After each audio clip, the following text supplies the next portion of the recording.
इस कार्यक्रम के पुण्यार्जक हैं श्री सतेंद्र, सुनीता, दिव्यांश, स्वाति एवं बेटी दिव्या। नमित जैन, समस्त जैन परिवार, नेत्राम एंड सन्स, छिपिटोला, आगरा, उत्तर प्रदेश। श्री प्रवीण कुमार, अनिल कुमार, अंकित, अतिशय, दर्श, साधना, सोनू, शिवांगी, पारुल, अंकिता जैन, समस्त सावला परिवार, आगरा, उत्तर प्रदेश।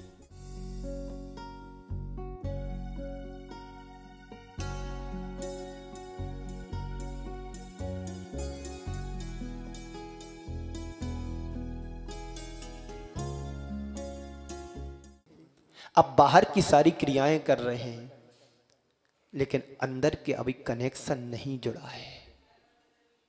आप श्रद्धा से अभिषेक करो, श्रद्धा भक्ति पूर्वक शांति धारा करो, गुरु चरणों में जाओगे तो तुम्हारा काम अपने आप बनेगा। तुम्हें मांगने की जरूरत नहीं, कहने की जरूरत नहीं। एक व्यक्ति यदि वृक्ष के नीचे जाता है, छाया मांगने की जरूरत नहीं है, छाया अपने आप मिलती है। प्रभु चरणों में मांगने के लिए आओगे तो कुछ नहीं मिलेगा। यहां तक कि भिखारियों को कई बार खाली हाथ रहना पड़ता दिन दिन भर, समझ रहे हो ना। तो एगो में सासदो आदा नाण दंसन लखड़ो शेषा में भाईरा भावा सब्बे संयोग लखणा। मैं एक मात्र शाश्वत आत्मा हूं। मेरा स्वभाव क्या है? ज्ञान और दर्शन है। आत्मा का स्वभाव क्या है? ज्ञान और दर्शन। लेकिन अभी हमारी आत्मा में कितनी चीजें जुड़ी हैं? ज्ञान तो हमारे पास है, लेकिन ज्ञान में और ज्ञान जुड़ते चले जा रहे हैं। बोलो, एक विद्यार्थी है, उसका जो आत्मा का ज्ञान होना चाहिए वो ज्ञान हट करके दूसरा ज्ञान उसमें जुड़ गया। दर्शन क्या होना चाहिए? वो दर्शन हट करके प्रदर्शन हमारे जीवन में आ गया। सब आत्मा से विमुख हो रहे, आत्मा के गुण धर्म से विमुख हो रहे। हमारी आत्मा विभाव से जुड़ रही है, स्वभाव से हट रही है। संसार के जितने भी बाह्य पदार्थ हैं, ये सब क्या है? संयोग लक्षण वाले हैं। अभी आप सब यहां पर बैठे हैं, एक संयोग है। संयोग सहज होता है। एक मेला होता है, मेले में चारों दिशाओं से लोग आते हैं और शाम होते ही सब अपने अपने घर की ओर चले जाते हैं। एक संयोग था। ये संयोग थोड़े समय के लिए होता है। संयोग संयोग जैसा होता है। संयोग में दिखता है कि भीड़ है, बहुत सारे लोग हैं, लेकिन जब संयोग बदलता है, टूटता है, तो सब बिखर जाते हैं। ऐसे ही रात्रि के शाम के समय एक वृक्ष पर बहुत सारे पक्षी आते हैं और सुबह होते ही अपनी अपनी दिशा की ओर चले जाते हैं। संसार भी एक वृक्ष की तरह है, संसार भी एक मेला की तरह है। इसमें अनेक दिशाओं से पक्षी आते हैं। इसमें इस संसार में अनेक पर्यायों से, गतियों से आकर के लोग जन्म ले रहे हैं और आयु पूरा करके अपनी अपनी दिशाओं में चले जाते हैं। पर संत कहते इसके बीच में आपने यदि अपनी आत्मा की पहचान कर ली, एक को जान लिया, तो समझ लेना कि तुम संसार सागर से तर सकते हो। और अभी हम अनेक को जान रहे, इसलिए संसार सागर में भटक रहे हैं। जो एक को जान लेता वो संसार से पार हो जाता है। जो एक को नहीं जान पाता, अनेक को जान रहा है, वो संसार में निरंतर सड़ रहा है। अब सोचो, अपने आप से पूछो कि हमें करना क्या है और मैं क्या कर रहा हूं? मुझे करना क्या चाहिए? मेरा स्वभाव क्या है? मैं किस स्वभाव में जी रहा हूं और मेरा क्या होना चाहिए और मैं क्या कर रहा हूं? इस तरह की प्रवृत्ति यदि तुम्हारे जीवन में चल रही है कि अपने स्वभाव को छोड़ करके विभाव में लगे हुए हो, तो कभी तुम अपने आप को नहीं जान पाओगे। जब जानोगे भी नहीं तो भजने का भी काम नहीं रहेगा। जब भजोगे किसको, जब कुछ है ही नहीं है, तो ध्यान भी किसका करोगे? और जब ध्यान भी नहीं कर पाएंगे तो पा भी नहीं पाओगे। जो तुम्हें पाना चाहिए वो पा नहीं रहे हैं, और जो नहीं पाना चाहिए उसके तुम पीछे पागलों की तरह भाग रहे हो। सुबह से शाम तक व्यक्ति घर से बाहर रहता है। किसके लिए रहता है? पाने के लिए रहता है। व्यापार के लिए रहता है, सर्विस के लिए रहता है, नौकरी के लिए रहता है, अपनी आवश्यकताओं की पूर्ति करने के लिए रात दिन चिंतित रहता है। ये मेरी व्यवस्था बन जाए, ये मेरा काम बन जाए, ये मेरा ऐसा हो जाए, ये वो वैसा हो जाए। लेकिन कुछ वो सार्थक है क्या? वो सार्थक कुछ भी नहीं है, शाश्वत कुछ भी नहीं है। शाश्वत है तो वह तुम्हारी आत्मा है, जिसको कुछ पाने की जरूरत नहीं है, उसको प्राप्त करने की जरूरत है। खोजने की जरूरत नहीं, खोदने की जरूरत है। आत्मा को तुम खोदोगे तो उतनी जितना खोदोगे उतना तुम पा सकोगे। हम आत्मा को खोजते हैं, पर पदार्थों में खोजते हैं, व्यक्ति में खोजते हैं, वस्तु में खोजते हैं, कहां कहां नहीं खोजते। पर कहीं आत्मा मिली आपको? आचार्य कहते हैं आत्मा को खोजना नहीं पड़ता है, अंदर से खोदना पड़ता है।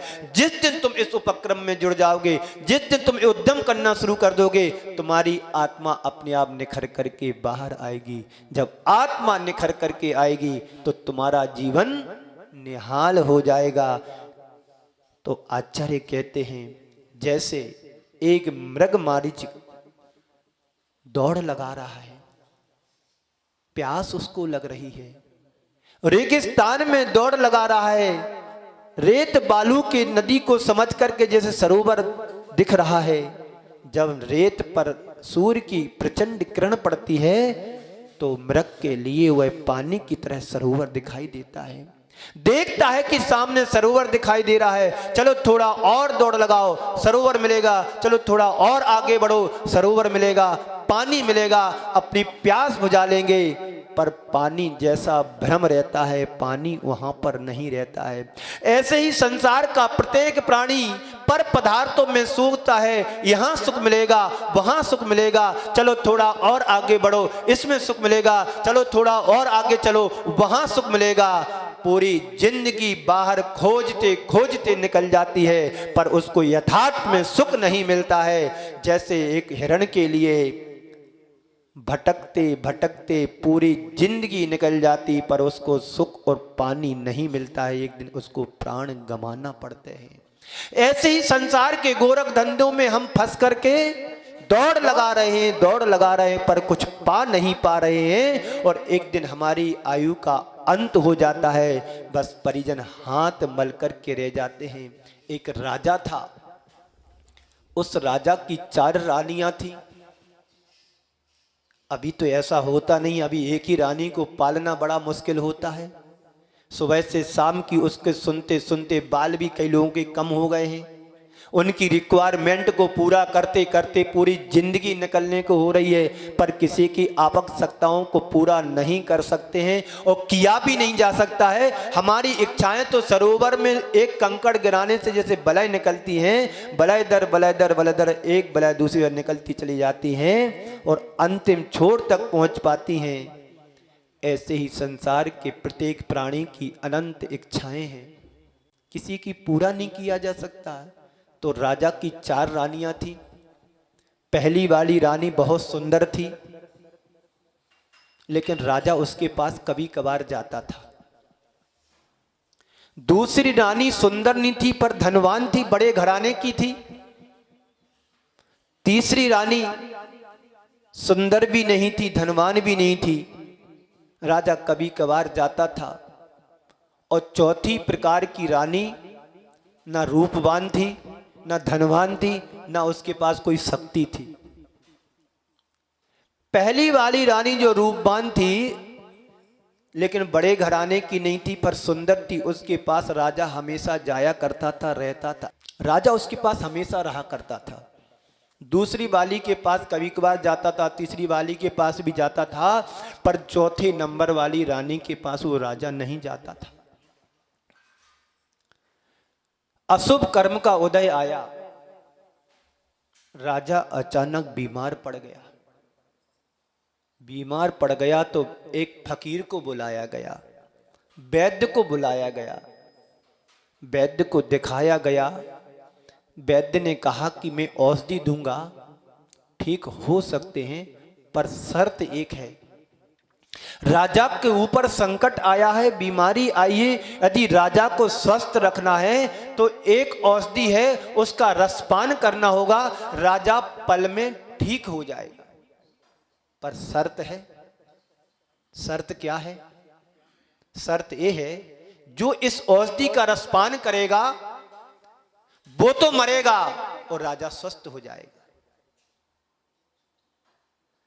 जो औषधि का रसपान करेगा वो मरेगा और राजा स्वस्थ होगा। ऐसा कौन करेगा? चारों रानियों के पास गया क्रम से। पहली वाली रानी से कहा कि तुम राजा, तुम्हारे पास राजा बहुत रहता है, तुम सुंदर हो, बहुत रूपवान हो, तुम्हारे लिए राजा ज्यादा चाहता, तुम औषधि का रसपान करो ताकि राजा स्वस्थ हो जाए।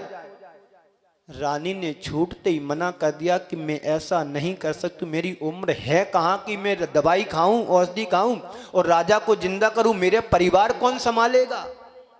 मना कर दिया। दूसरी वाले के पास गए, उसने भी ऐसे ही कुछ बहाना कर दिया। तीसरे ने मना कर दिया।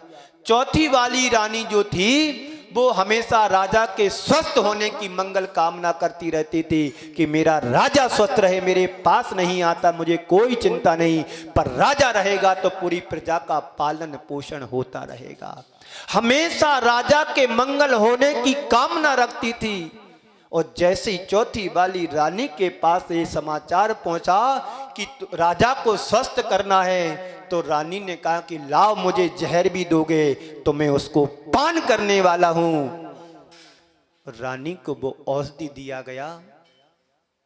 रानी ने आंख बंद करके उस औषधि को लिया और कहा कि मैं औषधि ले लूंगा, मुझे पता है मेरा राजा स्वस्थ होगा और मैं भी स्वस्थ रहूंगी, मैं मर नहीं सकती हूं, क्योंकि मैं नित्य प्रतिदिन राजा के स्वस्थ होने की मंगल कामना करती थी। उसने औषधि का रसपान किया। रसपान करने के बाद राजा मिनटों में खड़ा हो गया और ये भी बची रही। ये हमारी आस्था होना चाहिए देव शास्त्र गुरु के प्रति। आज हमारे गुरुदेव भले शरीर से कमजोर दिख रहे होंगे, लेकिन गुरुदेव अंदर से मजबूत हैं। उनका विल पावर इतना मजबूत है, आत्म तत्व इतना मजबूत है, वो आज डॉक्टरों को हाथ भी लगाने के लिए स्वीकृति नहीं देते हैं। क्यों? उन्हें विश्वास है, वो अपने गुरु के प्रति इतनी आस्था रखते हैं। जितना भी बड़े से बड़ा काम करते, चाहे छोटा काम हो चाहे बड़ा काम हो, गुरुदेव के आशीर्वाद से सबसे पहले गुरुदेव आचार्य ज्ञान सागर महाराज की जय बोलते, उनको पूरा क्रेडिट देते हैं कि जो कुछ हो रहा है मेरे ज्ञान सागर महाराज करा रहे हैं। जो कुछ भी हो रहा है आचार्य ज्ञान सागर महाराज की कृपा से हो रहा है। मैं तो एक मात्र निमित्त हूं। अभी आपके नगर में पूज्य मुनि श्री सुधा सागर जी महाराज मंगल चातुर्मास 6-7 महीने का करके गए। उनका बड़ा पेट है, वो 4 महीने में पेट नहीं भरता। चातुर्मास उनका 8 महीने का होता है। जहां भी जाते हैं सबको ठोक बजा करके जाते हैं। तो जिसकी आस्था जितनी देव सद्गुरु के प्रति प्रगाढ़ होगी, उसके जीवन में उतनी संवेदनशीलताएं बढ़ेंगी। आज हमारा स्वार्थ परक सब कुछ हो रहा है, लेकिन जो निस्वार्थ होता है वो परमात्मा की ओर भागता है। जो स्वार्थ होता है वो सब उलझता हुआ चला जाता है। तो बंधुओं, एक को जानो। वो एक कौन है? हम एक को आज तक पहचान नहीं कर पाए, उस सबको जानते चले जा रहे हैं। सबको जानोगे, अनेक को जानोगे तो दुख पाओगे, और एक को जानोगे सुख पाओगे। इसी आशय को बताते हुए आचार्य कुंद कुंदेव पुनः कहते हैं, जो एगम जानादी, जो एगम जानादी सो सब्बम जानादी, जो एगम अपि ना जानादी सो सब्बम अपि ना जानादी। आचार्य कुंद कुंद कहते हैं, जो एक को जानता है वो सबको जान लेता है, जो एक को नहीं जान पाता है वो किसी को भी जान नहीं पाता है। पर हम लोगों के साथ एक बहुत बड़ी विडंबना ये है, हम एक को तो भूल रहे हैं और अनेक को जान रहे हैं। एक को भूल रहे हैं, अनेक को जान रहे हो। तुम अनेक को जानते रहोगे तो संसार में उलझते हुए चले जाओगे, संसार के मकड़ी जाल में फंसते चले जाओगे। संत कहते हैं तुम एक को जानो, अनेक को भूलो। एक यानी मेरी आत्मा, जो आत्म तत्व की पहचान कर लेता है, आत्मा को जान लेता है, वो संसार में रह करके भी अपने आप को सुरक्षित रख लेता है। जो अनेक को जान रहा है, एक फ्लैट में रहने वाले 10-20 परिवार, उनसे पूछो भाई ये फलाने व्यक्ति कहाँ रहते, बोले मुझे नहीं पता। सबका एड्रेस एक है, ड्रेस एक है, पर एक दूसरे की पहचान नहीं है। कहाँ कौन रह रहा है कुछ पता नहीं है। यही तो संसार में हम सब लोग कर रहे हैं। हम एक परिवार में हैं, लेकिन एक दूसरे की पहचान तो रखते हैं, लेकिन खुद की पहचान, एड्रेस पता नहीं है। तो जो एकम जानदी, जो एक को जानता है सो सबम जानदी, वह सबको जान लेता है। जो एक को नहीं जान पाता है, वो संसार में सबको जानने के बाद भी अपने आप को नहीं जान पा रहा है। तो हम सबका जीवन सार्थक कैसे बने, हम अपने जीवन का उद्धार कैसे करें, हम अपनी आत्मा का कल्याण कैसे करें। कल मैंने कहा था, मैं धर्मात्मा तो बन गया हूँ, मैं धर्म कर रहा हूं, तो इसका प्रयोजन क्या है। मैं धर्म कर रहा हूं, इसका आयोजन प्रयोजन क्या है। तो आपके अंदर से ये उत्तर आना चाहिए, मैं धर्म इसलिए कर रहा हूं कि आत्मा का उद्धार कैसे हो। मैं धर्म इसलिए कर रहा हूं कि अपने भावों में विशुद्धि कैसे लाएं। मैं धर्म इसलिए कर रहा हूं कि अपनी आत्मा को परमात्मा कैसे बनाएं। मैं धर्म इसलिए कर रहा हूं कि आत्मा की मलिनता दूर कैसे हो। धर्म इसलिए नहीं कर रहा हूं मैं स्वस्थ रहूं, धर्म इसलिए नहीं कर रहा हूं मुझे संसार के सुख मिले। धर्म इसलिए कर रहा हूं कि धर्म करने के बाद मुझे संसार में जन्म ना लेना पड़े। एगो में शासदो आदा, मैं एकमात्र आत्म तत्व हूं। दंसण नाड़ लखणों, शेषा में बाहिरा भाबा, सब्बे संयोगा लक्षणा। संसार के जितने पर पदार्थ संयोग मात्र लक्षण वाले हैं, एकमात्र मेरी शाश्वत आत्मा है जिसका लक्षण है दर्शन और ज्ञान है। इस प्रकृति से जो जीता है, इस मनोवृत्ति से जो जीता है, वो संसार में जरूर रहता है पर संसार से उदासीन होता है। एक सच्चे धर्मात्मा और एक अज्ञानी में यही अंतर है। अज्ञानी संसार में रहता है, अज्ञानी के अंदर संसार रहता है और ज्ञानी संसार में रहता, मात्र इतना ही अंतर है। हम सभी अज्ञानी हैं क्योंकि हमारे अंदर सब संसार भरा पड़ा है। इस संसार से बचना चाहते हो तो परमात्मा को अपने हृदय में बसाओ, गुरुओं को अपने हृदय में बसाओ। देव शास्त्र गुरु के प्रति सच्ची लगन होना चाहिए, सच्चा विश्वास होना चाहिए। हमारे प्राण चले जाएं पर हमारा वचन खंडित नहीं होना चाहिए। यदि तुमने देव शास्त्र गुरु को साक्षी बना करके संकल्प लिया है तो वो संकल्प तुम्हारा इतना दृढ़ होना चाहिए कि प्राण चले जाए पर वचन नहीं खंडित होना चाहिए। तभी तुम्हारी सही भक्ति और श्रद्धा रहेगी प्रभु के प्रति, गुरु के प्रति, देव शास्त्र गुरु के प्रति। लेकिन हम जरा से भी लोभ में आ जाते हैं तो बदल जाते हैं। जैसे गिरट रंग बदलती है, ऐसे हमारे विचार प्रति क्षण बदल रहे हैं। इस कार्यक्रम के पुण्यार्चक थे श्री सतेंद्र, सुनीता, दिव्यांश, स्वाति एवं बेटी दिव्या। नमित जैन, समस्त जैन परिवार, नेत्राम एंड सन्स, छिपीटोला, आगरा, उत्तर प्रदेश। श्री प्रवीण कुमार, अनिल कुमार, अंकित, अतिशय, दर्श, साधना, सोनू, शिवांगी, पारुल, अंकिता जैन, समस्त सावला परिवार, आगरा, उत्तर प्रदेश।